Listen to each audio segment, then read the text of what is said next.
The problem with the void and being in a liminal space or a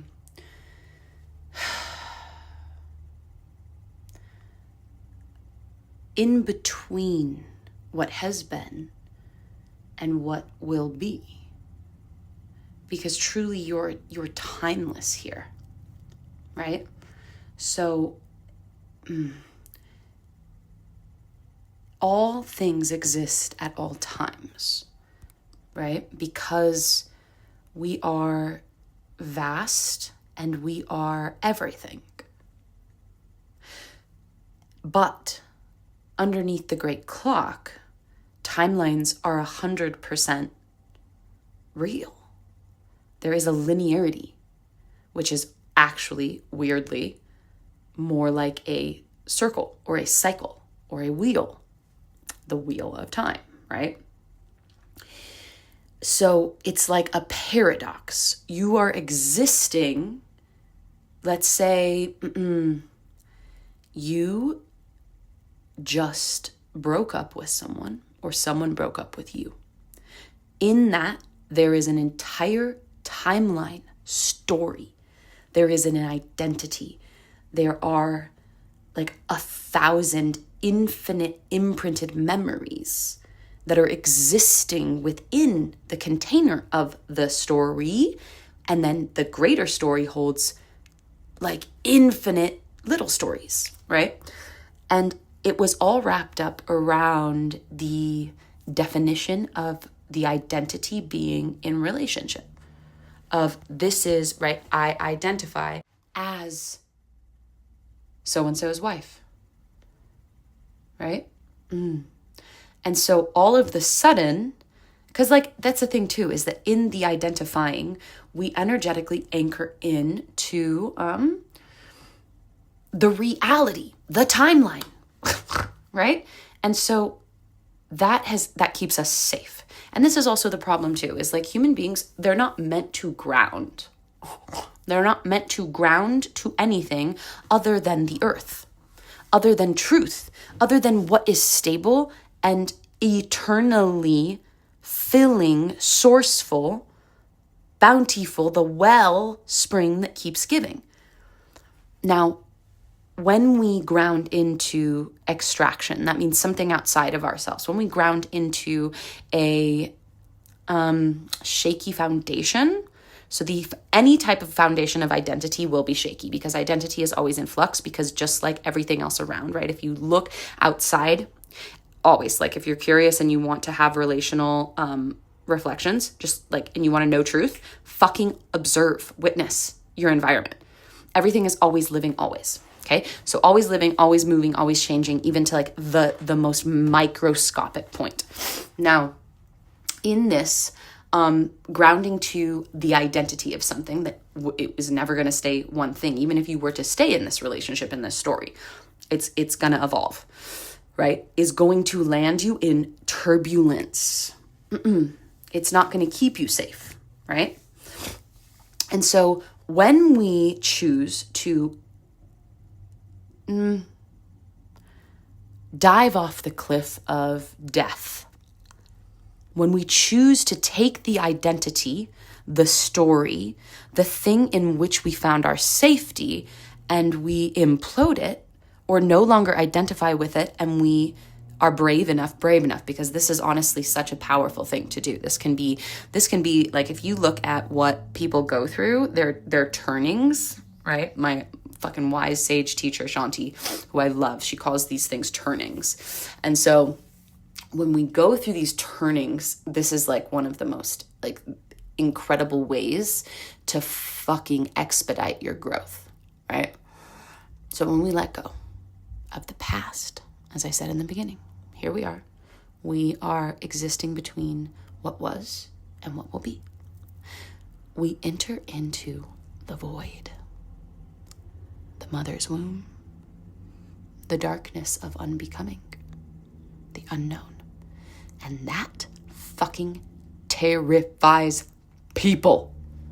Terrifies the motherfucking fuck out of people. Like, think about it. What are you the most scared of? Not having a grasp, a grip, a hold on reality and your place in it. So, all of a sudden, there you are. You thought you were one thing. You were so-and-so's wife, girlfriend, person. And now, well, shit. You're not. So if you're not that any longer, who the fuck are you? And that's where the magic sauce begins. The empty space of infinite potentiality and discovery. Now, how we and how an individual, how any person shows up to the mat of this void, this unknown, the journey of discovery, truly it's an adventure, right? And like how it impacts us, like the causal effect of it is really going to depend on our perception. So our lens, okay? Because what one person sees as heaven, to another may be hell. And that's why you can't just define any one thing as any one thing. Because depending on the filter that it's moving through, that's really going to be like what makes it what it is. So let's say someone broke up with you. This was not a chosen turning. This was not an asked for death. And so more than likely, your experience of this void that you have now been thrust into is going to be a little rocky. Because you're like, fuck, I didn't want this. I didn't choose this. That's like for me, for instance, right? Like personally, I recently broke up with my partner of 18 years. 8 years, intriguing. I wonder, I always take everything as a code. So if something slips photonic, like if it just moves through me on this level where I'm like, oh, that came out. I want to look at it later. But anyways, I digress. So 18 years, same person. Totally knew I needed to break up with him from the beginning. Like there were signs. There was like, God was like, this is going to be a torrential downpour of karma and shadow and probably some of the most beautiful things you'll ever experience in your life, harmony, and you're going to find safety here. Lots of safety. It was beautiful safety. And like, I mean, this is not your soulmate. It's not your soulmate. But like, here we are. This is what's needed, right? And so when I finally, knew myself well enough, because the person that I was with, we didn't lead, like the path that we walked, it was never meant to lead us to one another.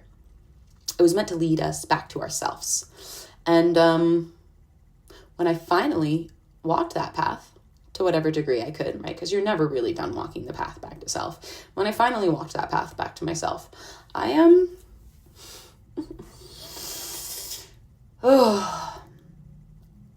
I knew it was time. And I let God tell me when, how, where.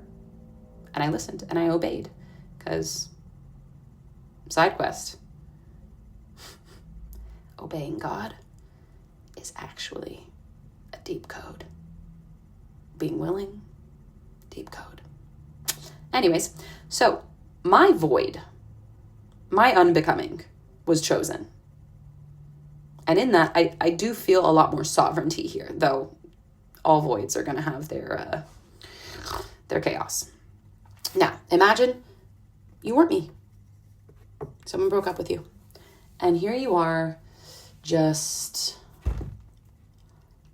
thrust, broken, ripped, fucking sedna'd.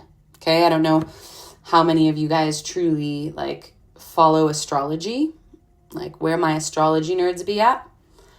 Sedna is the story of forced liberation through deep death and betrayal. Okay? this beautiful goddess was human and was caught in a storm. And her father sacrificed her. She clung to the boat and would not let go. And his selfish man self, because, the masculine do be self-involved, cut her fingers off so he could save his life, not hers, which, again, deep inversion there, since men are literally placed on this earth to protect women. Anyways, I digress. And she fell into the waters. And in this death, she was gifted new life by the universal heart and rose, lifted, was pulled from the depths into her queenship. Right? So, when we are sedned into the void and we've lost our footing, the world is spinning, vertigo is taking over, right? Like, fuck. It can be really fucking hard, you know? Like, my heart has so much compassion for these experiences. And not because I'm like, I feel for the people who go through this. I'm like, because I fucking have gone through it myself. Like, maybe this one for me, I didn't. Like, I was really worked my ass off to get to a place where I could give myself a chosen initiation. But do you know how many fucking non-chosen initiations I've had in my life? I literally was 15 when my house set on fire in the middle of the night. When I was babysitting my 11-year-old sister and my massive family, somehow, tons of siblings. Like, not just, like, parents, but step-parents. No one was there. Just Rihanna and Tamika. My house set on fire, middle of the fucking night. Sister died. Couldn't save her. Like, these things. These are the ones I'm talking about. So when I say I have compassion for this experience, I mean it. I fucking mean it. Okay? So, you're in the void. You've been forced to be there. And you don't know what to do with yourself. You feel like you're gonna die. And it's terrifying because your sympathetic nervous system, right? Like, this is, and I speak to this is a huge element of the work that I do. All right. Your sympathetic nervous system is so judged. It's like the fucking bitch in the corner at the dance, right? Who's just sitting there with her nose up at everybody. And nobody wants to ask her, hey, come join us. And so she's decided to push everybody away and just be like, I don't fucking want you or need you anyways. This is the sympathetic nervous system. It's the shadow, baby. It's the shadow. And when the shadow doesn't feel safe, she speaks. Nay, she fucking yells. So these are the moments in which we are faced with some of the most uncomfortable physical, mental, emotional, spiritual, etheric, just reclamations. But again, perceptual lens,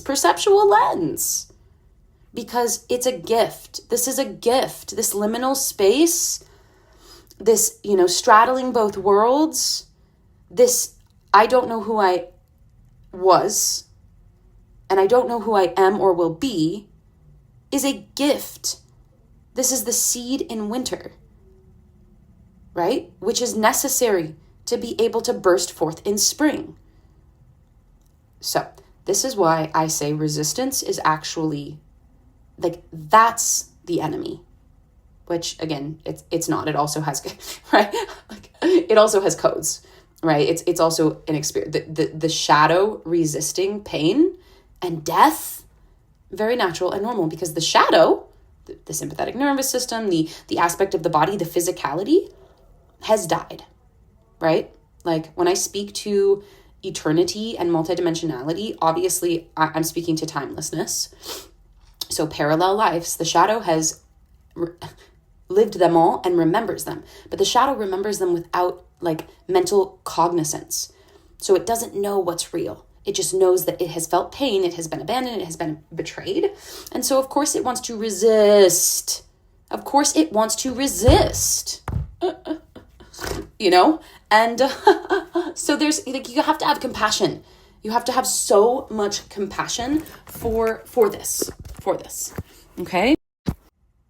But that doesn't mean, right, that you let yourself be owned by it, okay? Because the element of ourself, the infinite wisdom of the body, the organic intelligence, right? So let's speak in terms of our nervous system, which I don't really like that term. I prefer to call it the electrical body. I believe words have power. To say something is nervous, dude, that's what you're gonna get. You say that's what it is, that's what it fucking is. So the electrical body has such a wealth of wisdom, and it was crafted with perfection. So that means that the parasympathetic, the sympathetic, right? The inner channel, homeostasis, right? Like all of this, like this is balance. The desire to keep wanting to come back to center is an intelligent dance of life. Okay, it's like riding a bike. When you ride a bike, you're not just one straight arrow line. You're constantly shifting from left to right to find balance. It's never this, I found balance and now I have balance, right? And each moment in that journey, that dance of balance, is perfect, is right. It is right? But we see the discomfort as wrong, and I'm not going to go down that rabbit hole of why we see it as wrong. You know, I mean, though I could, but no, I'm not going to do that right now. I'll save that for another one.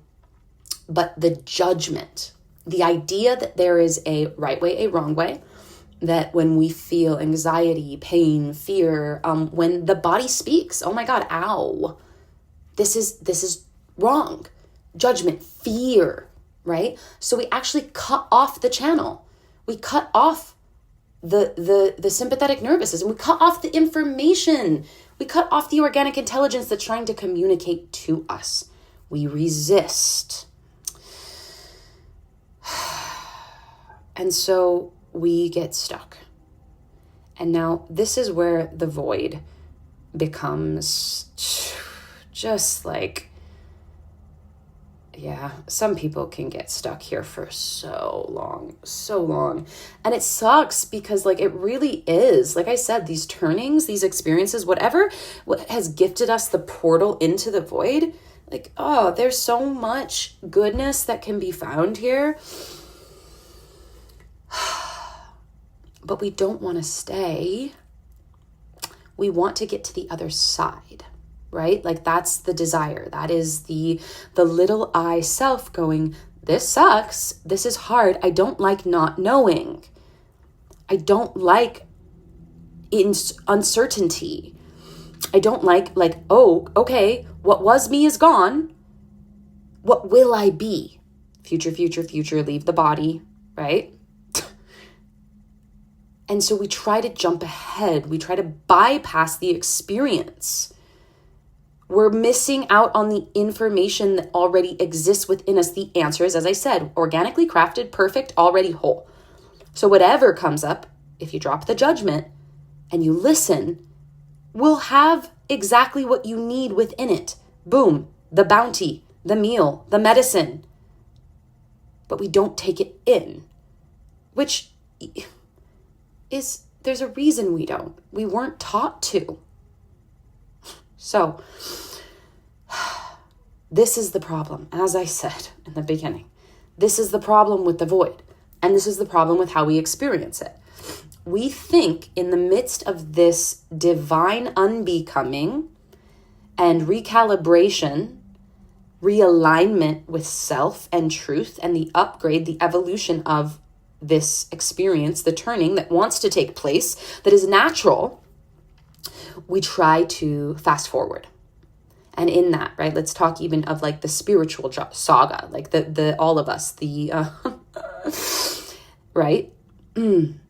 We all are on this quote unquote healing journey. And so we pull oracle cards.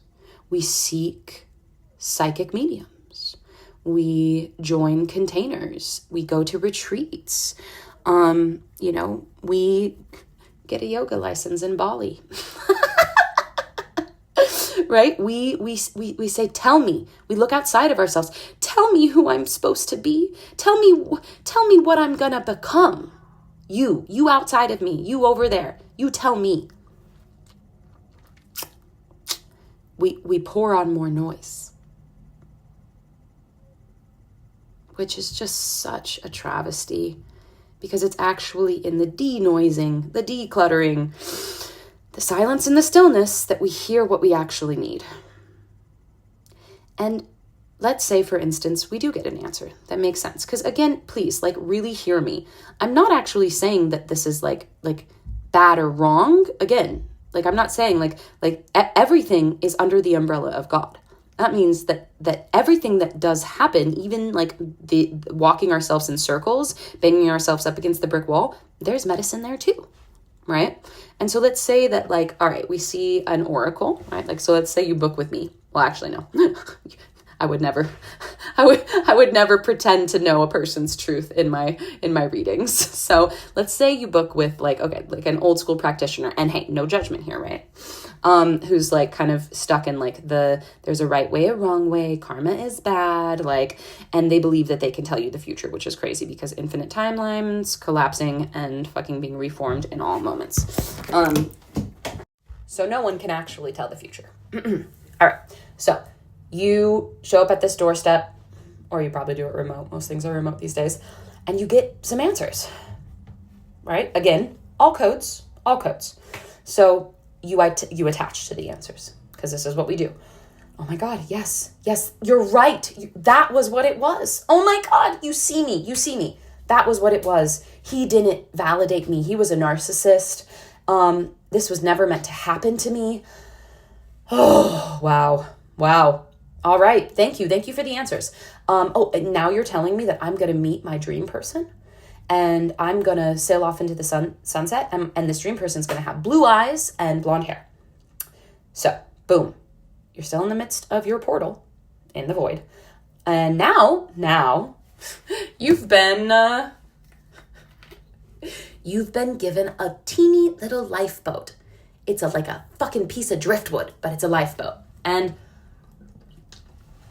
so you attach to this, but it's not truth. It's not real. And it didn't come from you. Okay. It came from somebody else's truth. Like, honestly, the best teachers, the best people, the best sage, space holders are those in which lead you back to your truth. They shine and reflect their experiential learning to you. And then that helps to awaken and activate your truth so that you can distill your own codes.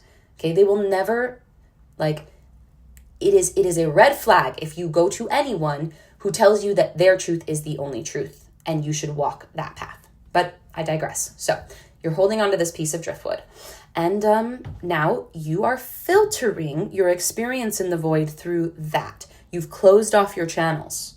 You've closed off the ways in which God can give to you. Okay?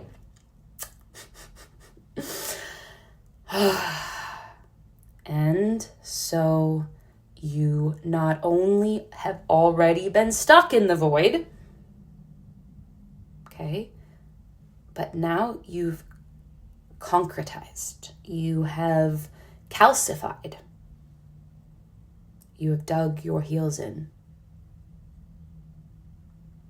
You think you know. Now, this is also, again, and you will always hear me. When I speak, there will be degrees in which I contradict myself. But it's not really a contradiction. It's just that there's truth in everything. Always. So, as you dig your heels in, you are actually gifted more depth into the void. Because this is what's going to happen. When you've decided that now you have the answer and you're ready, you've got that piece of driftwood and you're kicking your feet, you're wasting all your energy, you're expending everything, you're fighting against the current of what's trying to tell you, oh, honey, you really just need to drown. Like, let yourself drown, for God's sake. No. Right? When you do this, what is going to happen is that riptide's going to pull you under and tell you what is truth. Even if it takes years. Even if you're in this void, fighting the storm, using this driftwood to try to get to the shore so that you can be at the, other side of your becoming and you can know with certainty who you are, who you're going to be, what life means. Nope. It's going to pull you back under. And it's going to tell you the truth. So something will happen, usually in these experiences, that will contradict that. No, love.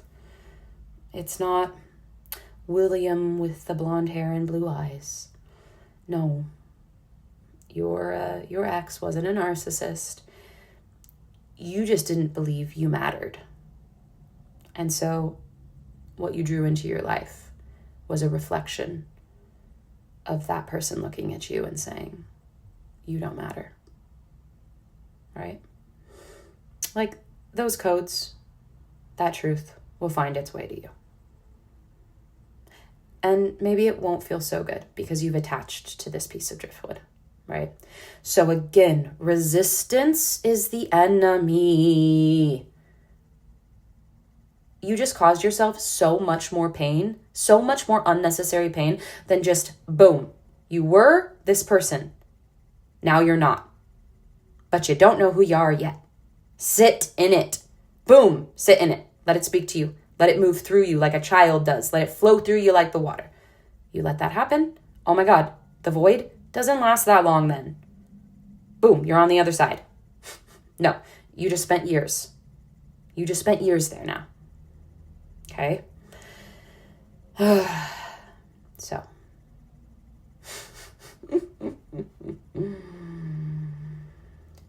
Truly,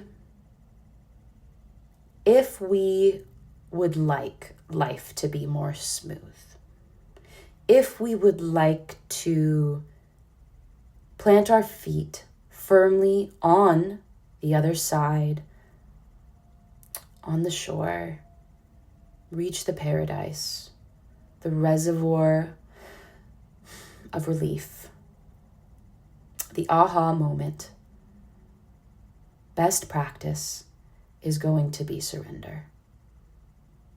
Because in the void you meet God. This is the lesson of Scorpio, right? The lesson of Pisces, okay? The primordial sea.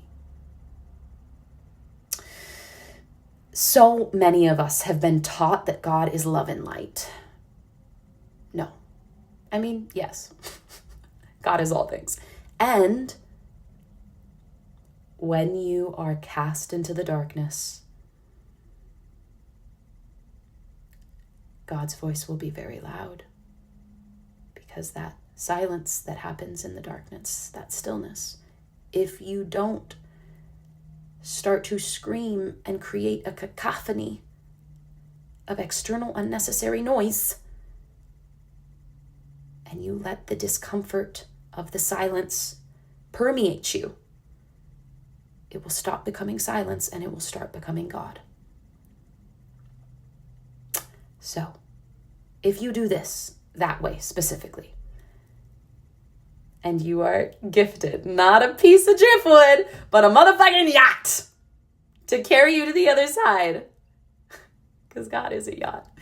And of course, like, my Rihanna-ness wants to be like, but the yacht's not like your boring yacht with like plastic everywhere. This is a yacht that's like fucking a Viking yacht. And it's got little like hobbit holes and like crystals everywhere. Because, I'm Venusian, super Venusian. So like, I want it to be really pretty and earthy. Anyways, I digress.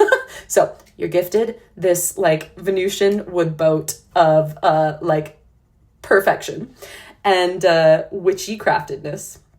And it sails you to the other side. And it's infinite and it's whole. And it's, it's the wellspring, because God's the wellspring. And God is riding you in all moments. So you're the wellspring. And you plant your feet on the other side of paradise. And you've given time, patience, all of it. Oh my God. Then you can actually be within the wholeness of who you are, so you can enjoy paradise. That's the trick. If you try to bypass the void, and let's say you somehow do make your way to the shore with that piece of driftwood, you'll get to the shore and you'll be like, well, I don't even really know about this. Like, that's super sexy, like, islander over there with his like big rippling muscles, like, he's maybe not my type, right? Or like the point is that right, the point is that like, no matter what comes into your life, if you make your way to the quote unquote paradise, like, let's say, like the people who manifest out of like, they use like kind of inverted principles to manifest, and they get all the wealth, and you see these people who are so unhappy, but they're like super wealthy, like they can't enjoy it. They don't enjoy it, right? Because they're not in their wholeness. So when you are patient, when you let refinement occur, when you wait, when you hold in the winter of life, when you finally make it to the spring and the summer, and you're on the shoreline, you can receive the wealth of it. Does that make sense? All right. So, this is my advice to all of you on this infinite, endless, impermeable moment in life, when you just embody what is, and you open your listening ears, and you let the experience that I promise you, your heart is pulling into you. You are not a victim. Everything you go through is something that on some level you have asked for. So when you listen to your own wisdom and you let life move you and you surrender to it, the experience can be all that much more delicious, sweet, miraculous, and full of the offerings that were, always have been, and always will be our birthright.